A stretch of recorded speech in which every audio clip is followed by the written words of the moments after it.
Hello again, everybody, and welcome back to a foggy day on Olympus. As some of you know, Coel and I and our families live on the top of Mount Olympus with the Greek gods, where we have an overview of humanity and all of its follies and deliver Olympian judgments from on high. The trouble is, it tends to be kind of foggy up here. Assessments aren't necessarily as perfect as we would want. Yes, unfortunately, much to our chagrin. Right.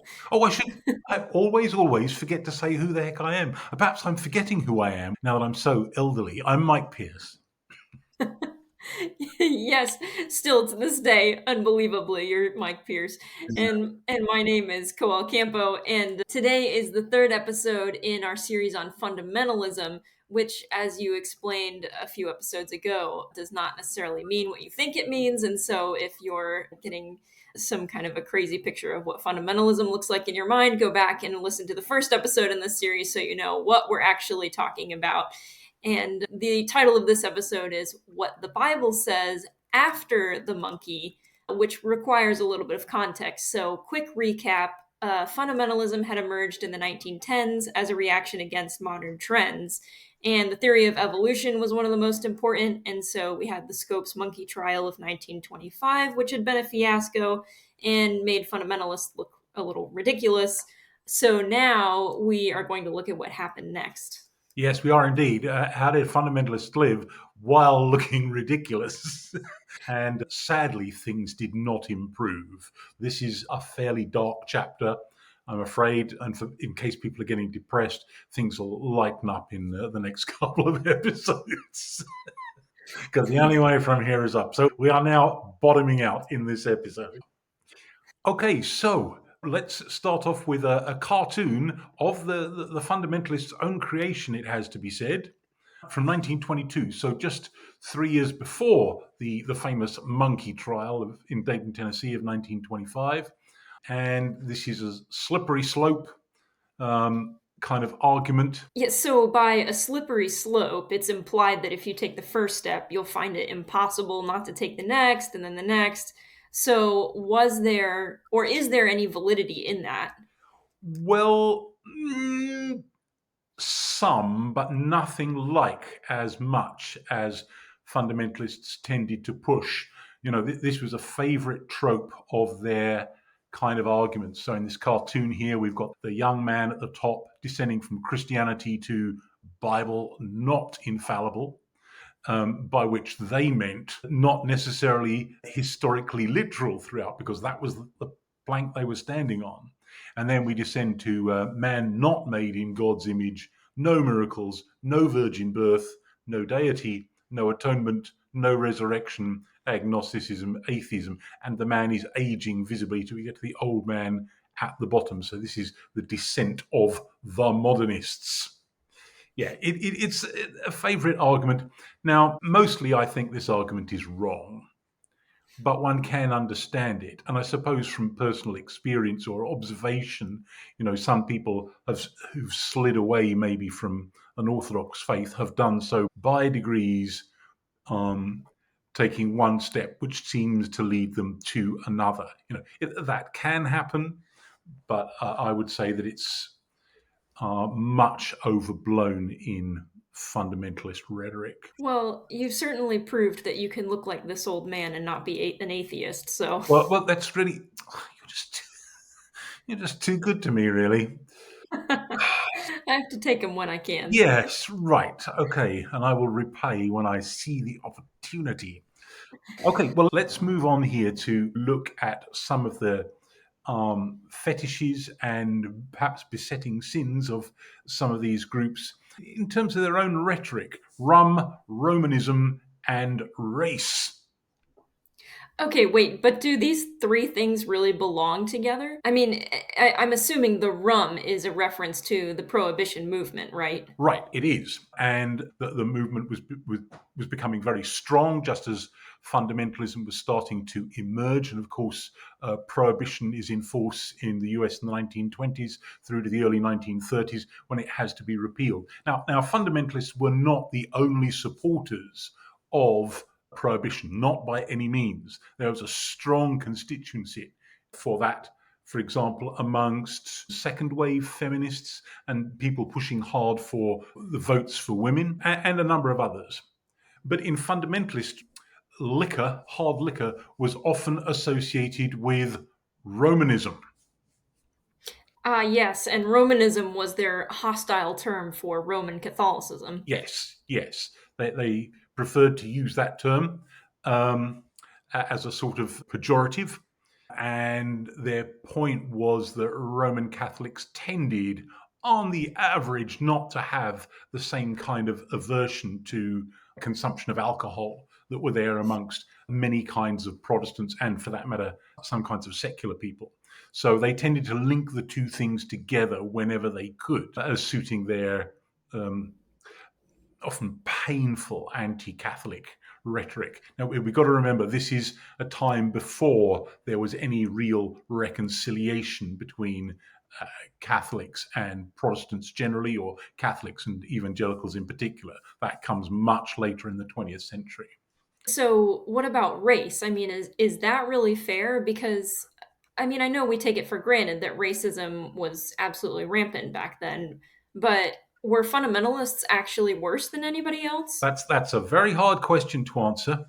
Yeah, you're right. It is rampant across society. Look at someone like Mencken, for example, whom we considered at some length in last week's episode. But of course, where people are putting a religious gloss or justification on their racism, it is particularly stomach churning, I suppose. And I'm afraid that rather too many fundamentalists were not at all shy about going there, let us say. Let's take this lady, I use the term advisedly, as an example here. Alma White. She was founder and bishop of the Pillar of Fire Church, which was a sort of Methodistic spin off. She was feminist, racist, anti-Catholic and anti-Semitic, anti-immigrant, and anti-Pentecostal. This doesn't leave her with a lot of friends. No, it doesn't really. I mean, what a total sweetheart. Ha!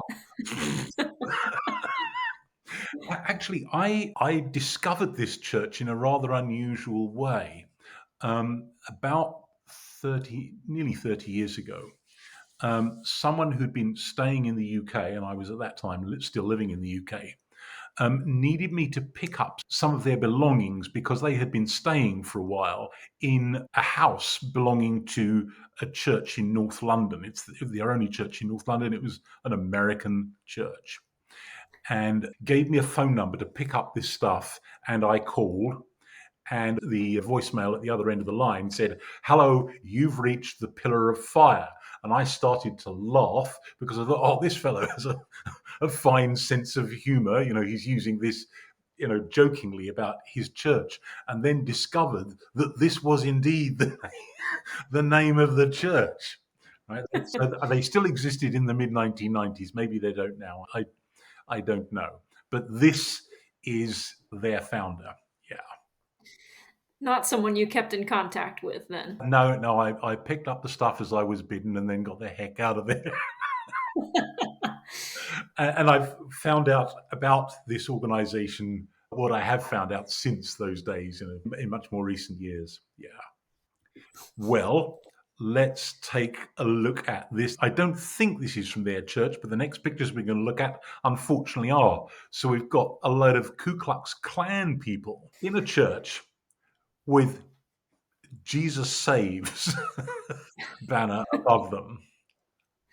Yeah, these people have some real morals going on here. Yeah, they do. Yeah.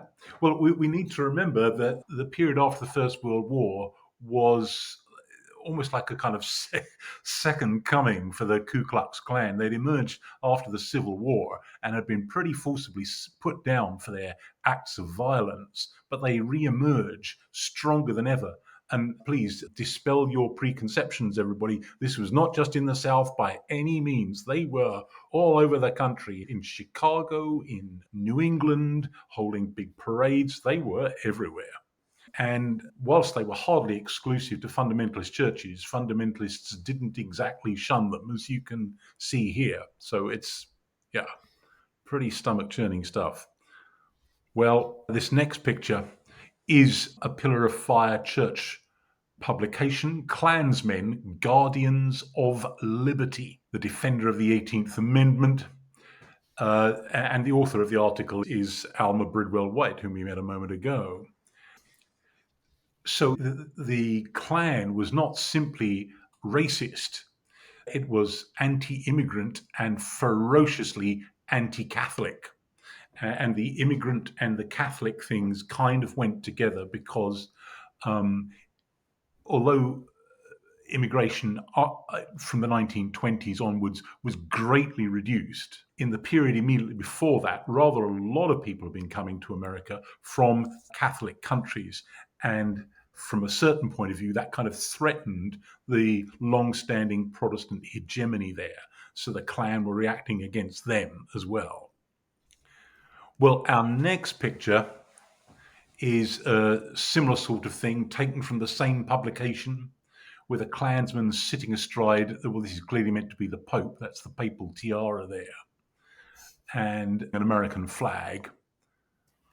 So the end of Catholic influence.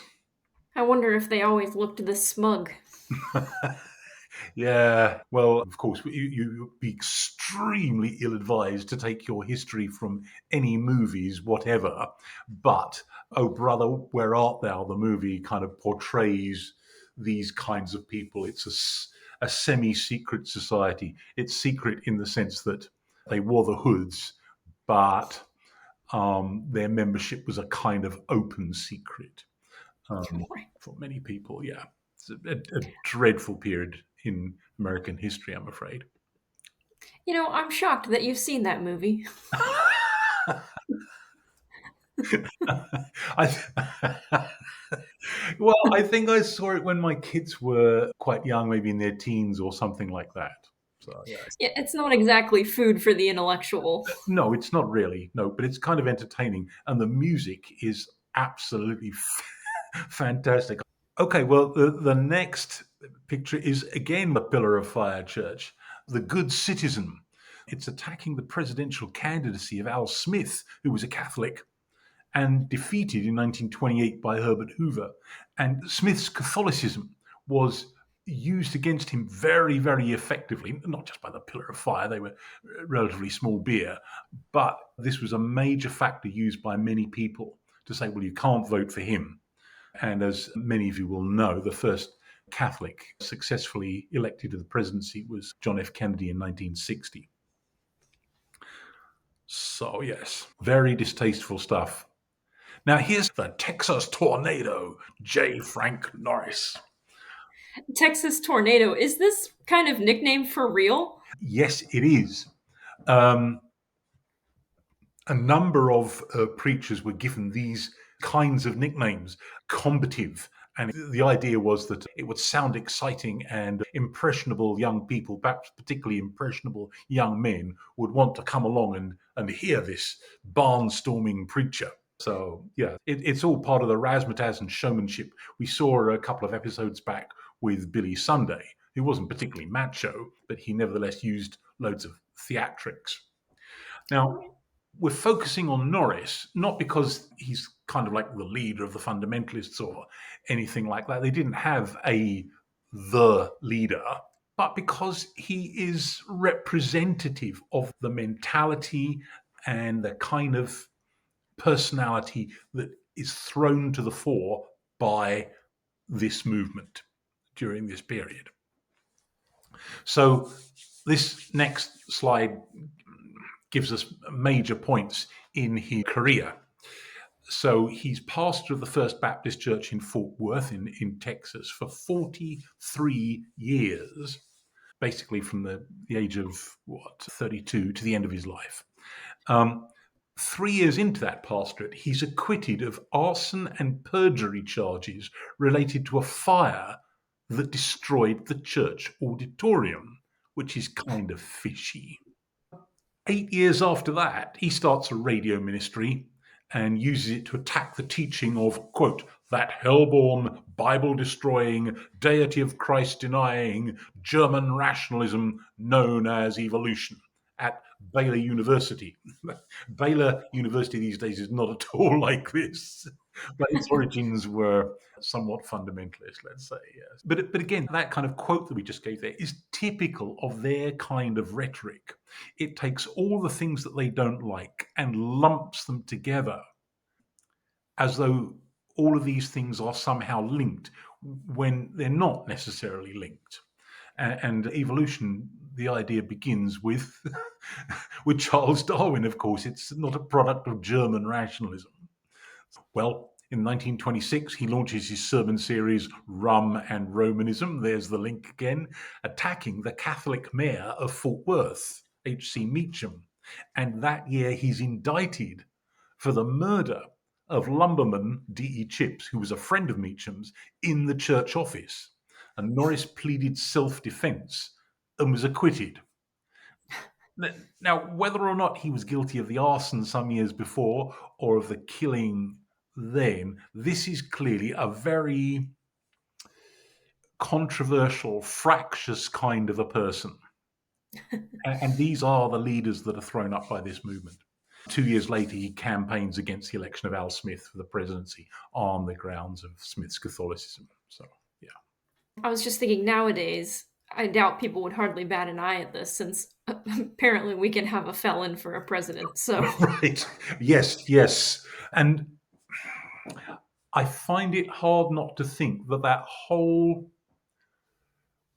willingness of many Americans, not just fundamentalists, but many Americans more generally, to overlook the serious flaws in public leaders because they seem like a strong leader or they can wave around rhetoric, has perhaps its origins in the fundamentalist movement in the second quarter of the 20th century. I don't know. Some right. people might want to quarrel with me and say, no, actually, this goes further back. We'll see what we get. Okay, yeah, we will. Yeah. Well, here we've got a picture of him with a Michigan governor in his church. He organized the premillennial missionary Baptist fellowship. So he's organizing a separate mission organization on the basis of eschatology? It seems like a strange thing to do, doesn't it? But these are people who are going to pick up on individual issues and make them absolutely determinative for their organization. Yeah. I must admit, I think this is the only example I know of. There may be others, and again, people can correct me if they know of other examples where eschatology is explicitly made the basis for a particular mission organization. Yeah, but it's designed to oppose socialist, liberal, and modernist tendencies within the Southern Baptist Convention. Now, the Southern Baptists could be accused of a lot, but not, I think, in the 1920s, 1930s, of harboring socialist, liberal, and modernist tendencies. But the slightest deviation from the orthodoxies laid down by fundamentalist leaders was considered guilt of everything and grounds for breaking away.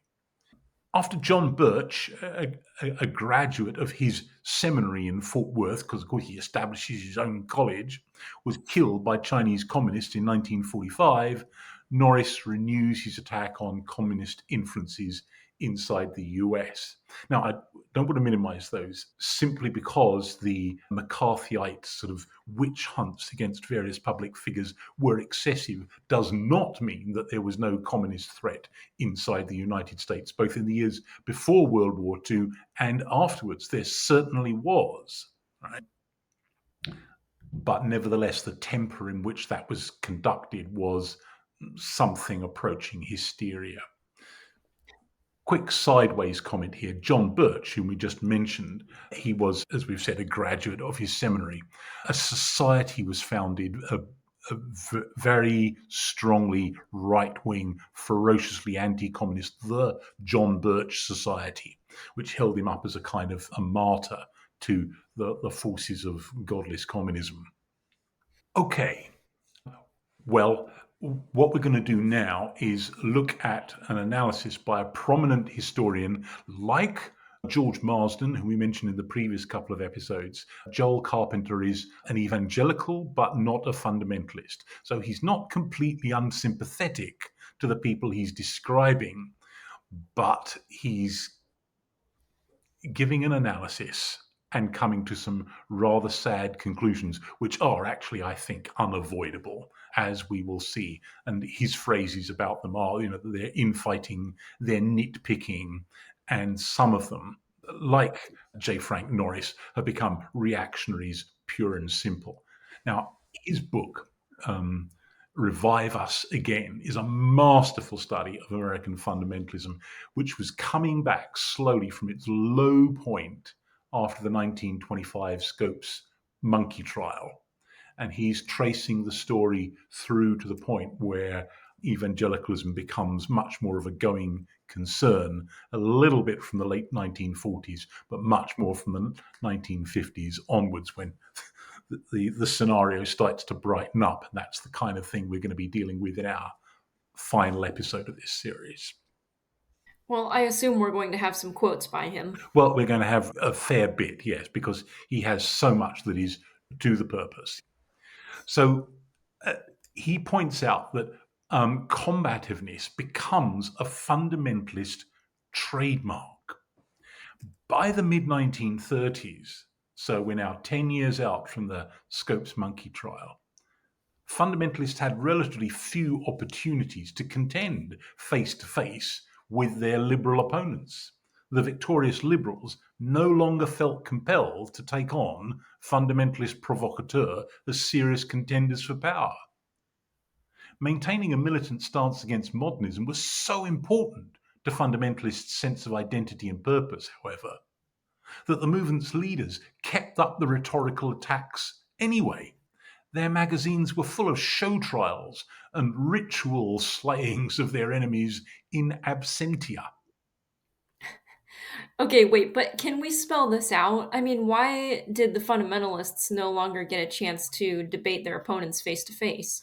Well, because although in the late 19th century there had been a load of rows in various theological seminaries over modernist and rationalistic biblical criticism, mostly the liberals had lost that round, but there was a second round around the turn of the century, and this time it was the conservatives, the proto-fundamentalists, who'd lost, such that by the time you get to after the First World War, the fundamentalists are no longer in control of any of the historic seminaries and colleges.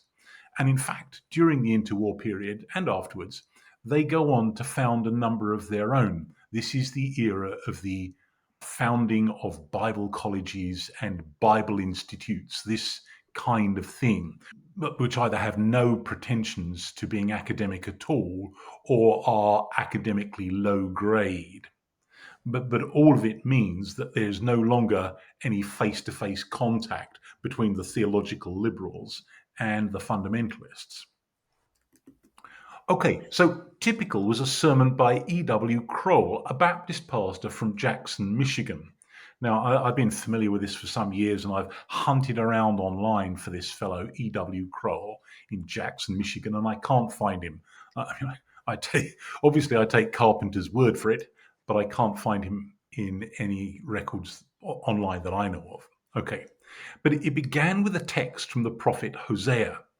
The Lord hath a controversy with the inhabitants of the land, because there is no truth, nor mercy, nor knowledge of God in the land. By swearing and lying and killing and stealing and committing adultery, they break out, and blood toucheth blood, therefore shall the land mourn. So specific sins, including the flooding of our land with liquor, the hell-born liquid fire, which loosens the passions of sin, lust, desire, licentiousness, and every evil work. Immorality and lust, Crowell preached, were raging as well, and these he blamed in part on the movie industry. Worse, if not yet so influential, were the cascades of corrupt literature available at any newsstand. Yeah, and you and I are familiar firsthand with the perils of drink and how wonderful everything is when you abstain from it. Yes, I mean, one has to strike a balance here, right? This is extremely unattractive rhetoric, and it is born of and encourages an extremely legalistic mindset. However, the prohibition movement, not just in America, but in Britain as well, had grown up during the course of the 19th century and was prompted by the absolute ravages on millions of working class homes in particular by alcohol. Conditions in industrial cities were so bad that loads and loads of working men were tempted to get their wages and go and get blind drunk and burn up loads of their wages, come back with almost nothing to give their wives to feed the family with for the week ahead or for the rent or something like that, and perhaps be violent to boot. So, this was the kind of consideration that had given rise to the prohibition movement. So, it's a case of holding those two things together, right? Yes, they've been combating an evil, but this whole way of talking is, as we've said, extremely unattractive, not exactly winsome. And for people who are perfectly capable of, perhaps because they're comfortable, of simply having a drink and never ever getting drunk, then this seems like offensive, moralizing, nonsensical stuff, right? But for people who are living gritty lives where alcohol is causing devastation, this won't have seemed so completely unrealistic. Right. Now, of course, he's applying Hosea from the Old Testament and the people of the land, and apparently taking it for granted. It's kind of implicit in the way that he uses it, that there is a parallel to be made between the people of the land in Old Testament Israel and the population of America. We're back once again with fallacy number one. As a Baptist, Crowell should know that Christianity is not a way of running a whole society. Baptists baptize believers, people who willingly profess a conversion, right? Rather than being a religion that is intended to be imposed on a whole population. And as an American, where there's a separation of church and state, he should have known that as well. So, on both counts, this is a little strange, but I think we explained in a previous episode, I think it was the first episode in this series, Baptistic churches had come to embrace the kind of principles, at least implicitly, that are more appropriate to state churches. And, by the way, the converse had happened. But we talked about that, as I say, in a previous episode. We're not going to revisit that now. Okay. Even the public schools, which had been founded, Crowell says, to enable our young people to know and understand the Word of God, were now permitting the teaching of a hell-born doctrine of evolution that opens the floodgates of animal passion and destroys faith in God and His Word, largely through the devilish doctrine of self-expression, which would throw to the winds such traditional values as temperance and self-restraint. This teaching is called by the educators psychoanalysis, Crowell informed his readers, but God calls it filthy dreaming. I suppose he might not be wrong about that. Well, maybe, yeah. And of course, he's taking it for granted that public schools were established for this purpose, so that America itself had been set up as a Protestant Christian republic, which, as I said a moment ago, is not exactly a very Baptist position to take. Right. Now, not often stated, But frequently implied by the setting and audience for these diatribes was that they helped to build and define a gulf between the world and the Lord's own. These sermons might sound as though they were being hurled at the unrepentant, but with the exception of perhaps a few non believers who might be visiting in church, they were preached to the fundamentalist faithful.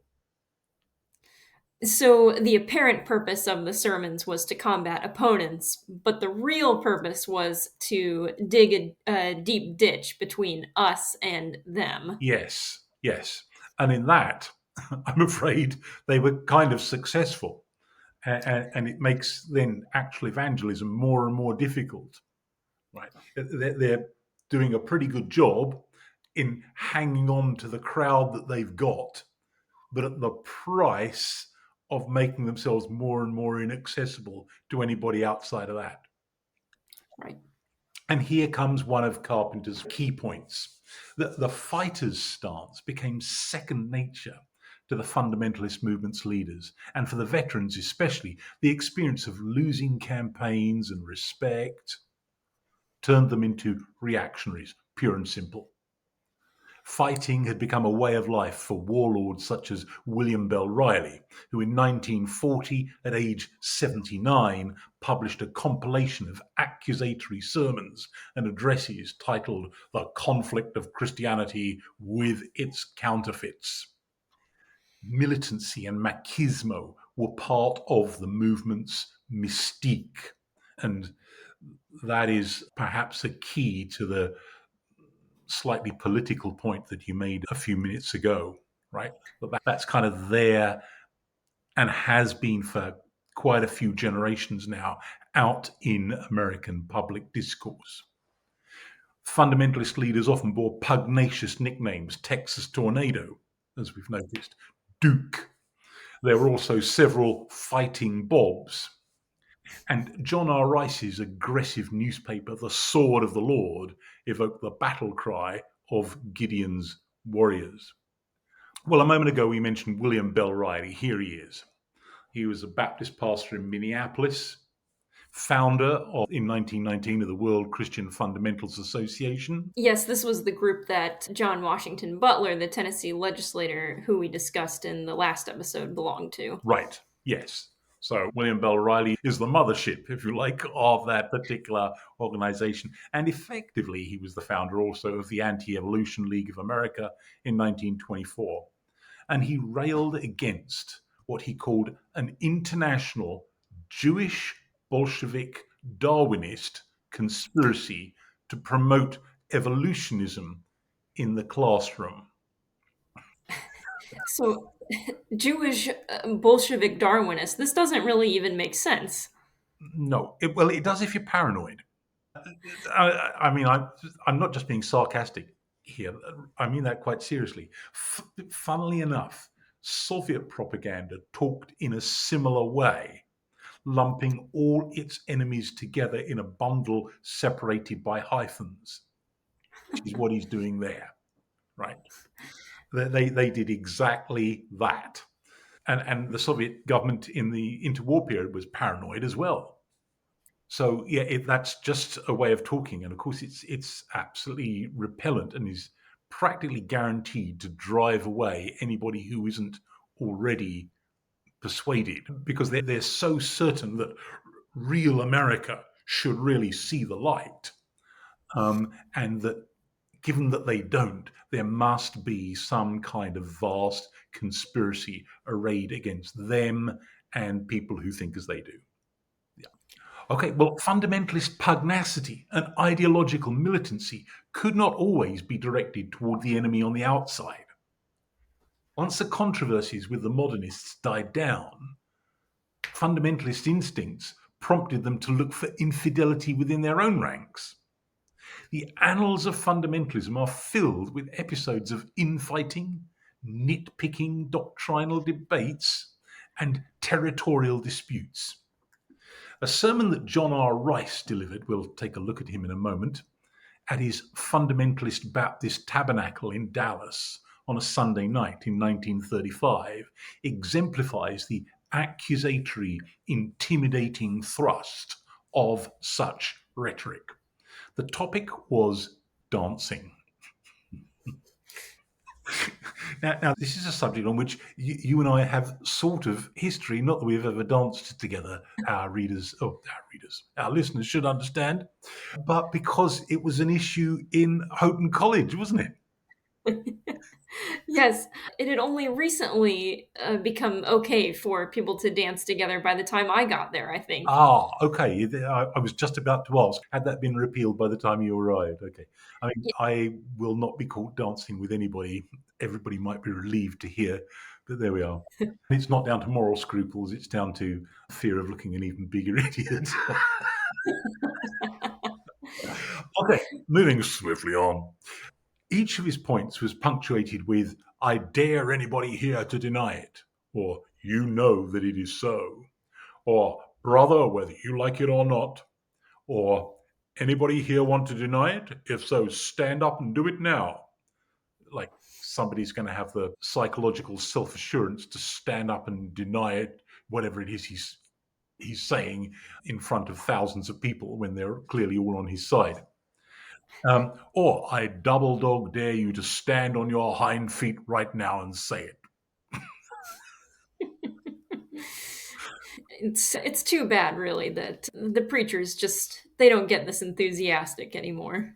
Right. And of course, they're becoming highly legalistic, which is a characteristic of socially marginalized groups. So, to look back through history, the separatists of the late 16th and early 17th centuries were notorious for it. These groups that have broken off away from what can we call the leftward edge of Puritanism. They were constantly separating amongst themselves. And to take another example, far right and communist type groups in Western countries since 1945 have been extremely vociferous. My tentative stab at an explanation is that once you've excommunicated the overwhelming majority of the society that you live in, the psychological barriers that might prevent you from excommunicating the rest become almost non existent. It's easy. Right. Well, here's our man, John R. Rice, founder of Sword of the Lord magazine. He doesn't really look like a towering intellectual, does he? No, but he looks like he might be able to man the barbecue well. Yes. Okay, so back to Carpenter, and we're finishing off with him here. Some of us might be relieved to know, right? Then Rice would pause as if waiting for someone to challenge him. At one point, Rice called the PTA women who sponsored dances at local schools a bunch of hens that would inflame the minds of boys and girls who would make prostitutes out of my daughters who ruin other folks' boys and girls. A classic piece of fundamentalist misogyny, bobbed hair, bossy wives, and women preachers, by John R. Rice, argued that not only had the modern, masculine, pants wearing, cigarette smoking, bobbed haired woman fallen from her pedestal, but by taking to the pulpit, she was violating the command of God against speaking before mixed audiences. Rice was convinced that this sin was deeply hindering the work of the gospel of Christ. Now, as we know, I'm no feminist, but that's not really what he's talking about here. Well, it's the mentality that it betrays, isn't it? And, Right. and as we shall see, well, I'm not sure whether Alma Bridwell White exactly qualifies as a proponent of the work of the gospel of Christ, but some of the people we'll look at next week certainly do, right? So there are fundamentalists, mostly in the Pentecostal movement, who are doing precisely that. And it may be that he was taking a side swipe at Pentecostalism, amongst other things, while he was saying this. I first encountered this fellow. I mean, I've never heard him or met him personally. When did he died in 1980? Okay, so but I first encountered his stuff in a bookshop somewhere, in which he referred to Pentecostalism as, quote, the tongues heresy. So it's Oh. this kind of like, I'm trying to avoid using a rude expression here, but anyway, it's this this frightful sort of cant, self-righteous cant that's used about anybody and everybody that they disagree with, including fellow fundamentalists, right? That is just so repellent. Is it really women preachers that are hindering the work of the gospel of Christ, or is it this mentality? And I would want to suggest humbly that it is the latter. Yes. Well, here's the front cover of this famous or notorious tract by the learned gentleman, Bob Dare, Bossy Wives and Women Preachers. Okay, well, while we're down here in the ditch, let's let's look at this fellow who certainly had a much keener intellect than John R. Rice, and it's Bob Jones and the college that he founded, later university, which was and remains to this day a fundamentalist bastion. Here he is, Bob Jones Sr. He passed the throne, as it were, over to his son, Bob Jones Jr. Born in Alabama, he became prominent as an evangelist in his teens and early 20s, so right at the beginning of the 20th century. And by the early 1920s, he's very established. He was second only to Billy Sunday, whom we dealt with in the first episode, in prominence. And he founded Bob Jones College in 1927 as a defense against secular higher education. Now, we already mentioned that this was the era in which lots of these kinds of colleges were established, but few of them have been as tight and, I'm going to say it, as tyrannous over their student body and employees as this college. It became Bob Jones University in 1947. I'll say a bit more about the college in a few minutes, but let's take a look at one of his most notorious orations given in 1960. So he would already have been 77 years old. He dies in 1968. And this is while the civil rights movement is really coming to a crescendo in the US. And the key expression he uses here is God's established order, which he thought was racial segregation. And I apologize in advance because this is really offensive stuff. Okay, so no two races have ever gotten along so well as the whites and the coloreds in the South. Our viewers might want to rescue their eyebrows from the ceiling at that one. Anyway, but there is an effort today to disturb the established order. But now a world of outside agitation has been started, and people are coming in the name of piety. The expression outside agitation here seems to be referring to the fact of Northerners coming into the South and challenging racial segregation. There are a number of very famous incidents of that sort. But it's a false piety, and they're endeavoring to disturb God's established order. And we're having turmoil all over America. This disturbing movement is not of God. It's not in line with the Bible. It's satanic. Well, you say, the colored folks have not been treated right. I agree with you. Neither have the poor white people been treated right. And that is, of course, his key constituency, the poor whites. Where I grew up, white people were oppressed by people who had money. The colored people down in my country were treated just as well as the white people by businessmen. Any man who'd mistreat a colored man would mistreat a white man. If he's mean enough to mistreat one man, he's mean enough to mistreat another. The colored people in the South today are better off than they are anywhere else in the world. I want you folks to listen. You white and you colored folks, I'm puzzled by this, because he certainly wouldn't have had an integrated, a non-segregated physical audience. Do not let these satanic propagandists fool you. This agitation is not of God, it is of the devil. And this is going to be Martin Luther King Jr., etc., that he's talking about, and he calls that movement satanic? He's not naming the individuals, but that is certainly what he's doing, yes. Yes. Wherever we have the races mixed up in large numbers, we have trouble. Well, Okay, here comes an unpopular point. Um, th- there had been rather a lot of miscegenation going on in the South for a long time under the most appalling circumstances, right? Where there's an interracial marriage happening today, generally we celebrate it and say, well, that's great, right? But what was going on before the 1960s was essentially akin to rape. So there's plenty of races being mixed up, but he's passing over that in silence, as Southern whites long had done. Right. I have had the sweetest fellowship with coloured Christians. Christians have always had it. We have never had any trouble about that. The trouble today is a satanic agitation striking back at God's established order. That is what is making trouble for us. If you're against racial separation, you're against Almighty God. Coloured people should remember all that white people have done for them. Oh my goodness. His prayer should have been that they would forget, to be quite honest. Right. Yeah, right. Okay, now let's just take a look at the college that he founded, or the university, Bob Jones University.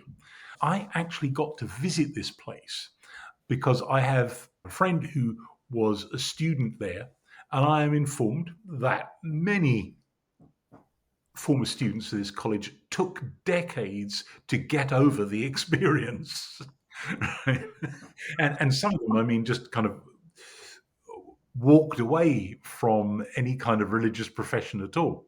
But let's look at the positives. As you can see, it is a very impressive facility. Pristine campus, beautiful facilities. High academic standards on undergraduate programs, at least, given that you know, generally what we expect in undergraduate programs is fairly basic, and students are made to work hard, and the standards are generally pretty high. It also has an art gallery, which is one of the largest collections of religious art in the Americas, including more than 400 European paintings from the 14th to 19th centuries and many Russian icons. Now, because I'd heard so much about this place over the years and its fearsome reputation, but had also been told about the beautiful facilities and the amazing gallery. One time when I was doing a road trip passing through South Carolina, it's in Greenville, South Carolina. I came off the interstate and went and paid a visit and looked at the gallery, and it indeed is as impressive as I had been told. But I had serious troubles trying madly not to titter as I went around looking at the art. The art was beautiful and the setting was great, and there were descriptions of what I was looking at. But at the end of those descriptions was always some little sermonic finger wagging. So, in respect of prayers to Mary or veneration of the saints or something like that. This is completely unbiblical, you know. It was there on every piece like this. Absolutely incredible. You just could not possibly imagine that being the case anywhere else but there. They just couldn't help They themselves. couldn't. No, they couldn't. Well, the negatives are that the place is rigidly legalistic, highly controlling of students and faculty. It extricated itself from its racist past a generation after everyone else, and really only with kicking and screaming after severe legal and other pressures were applied to it. And I checked out just a few days ago its current website. Its Biblical Studies and Theology department has 9 professors. All of them are white males. Okay, one is Hispanic. All of them are BJU graduates, and 8 got their PhDs at BJU, which really exemplifies the general separatist mentality there. And when in 1966 Billy Graham held a campaign in Greenville, BJU forbade its students to attend under penalty of expulsion from the college. Bob Jones had fallen out with Graham years before over Billy Graham's willingness to work with non fundamentalists, and also, one suspects, over Graham's complete repudiation of racial segregation. He insisted that the crowds at his rallies not be segregated, and was doing this stuff before it was cool, right? So a completely different kind of person and a completely different kind of mentality Billy Graham was. So, yeah. Okay. Well, we've been looking at some of the darker aspects of this kind of movement, the mentality that it generated, and how it simply formed itself into a kind of social and cultural ghetto. And it couldn't simply stay there. Something had to give. And not next episode, but the week after, we will be looking at that. Okay, so now that we know the sort of dark history of fundamentalism, is this how we get to see present day fundamentalist type cults? I'm assuming here we're talking about very, very controlling fundamentalist groups that are not actually heretical. They're within, whatever we think about them, they're within the parameters of orthodox belief, but they have cult-like behaviors.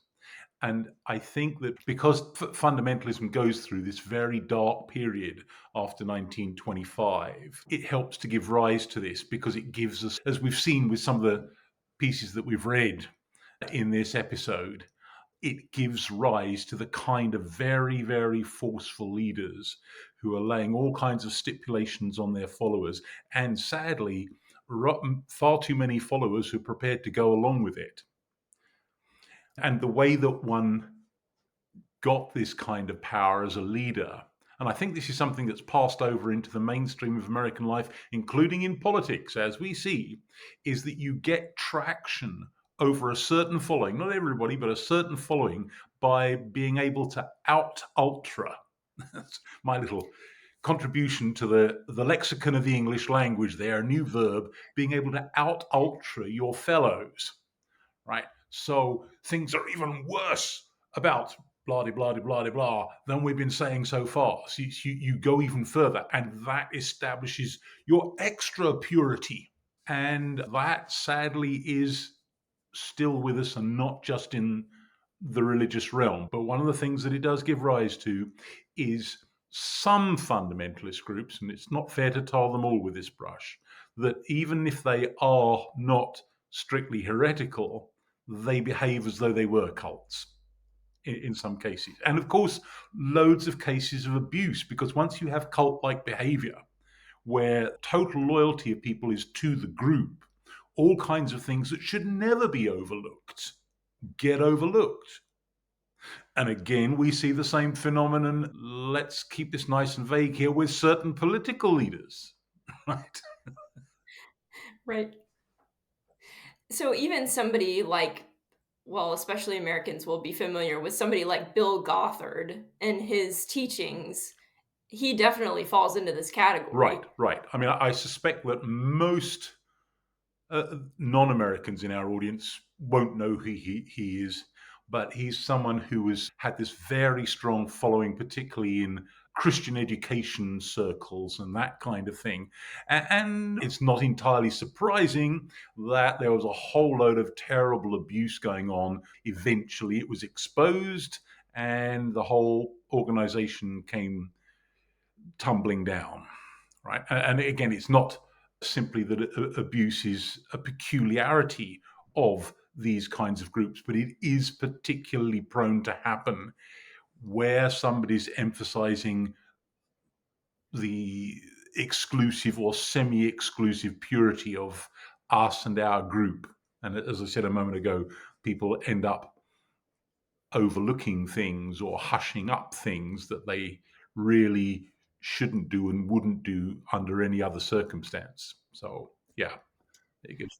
Right, because you're told, well, just don't tell anybody about this, and we'll make sure it go, we'll make sure it's right. Yes, that's right. You've got to trust the leaders and all this kind of stuff. Yeah.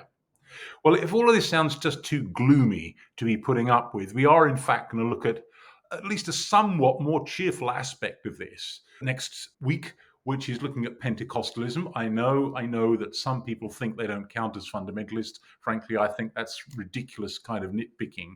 By all the criteria that we've been laying out, they certainly do count, but they're a very particular flavor of their own. They have some of the besetting sins that we've been discussing, but usually in milder form, and they have some offsetting benefits. They tend to be less legalistic. They tend to appeal particularly to the poor, and they are culturally very, very flexible. They are possibly even more prone than some of the other groups to scandals of this sort for reasons that we'll look at next week. But in some of the other respects that we've been looking at, they are more attractive in a number of ways. So, yeah, that's coming up.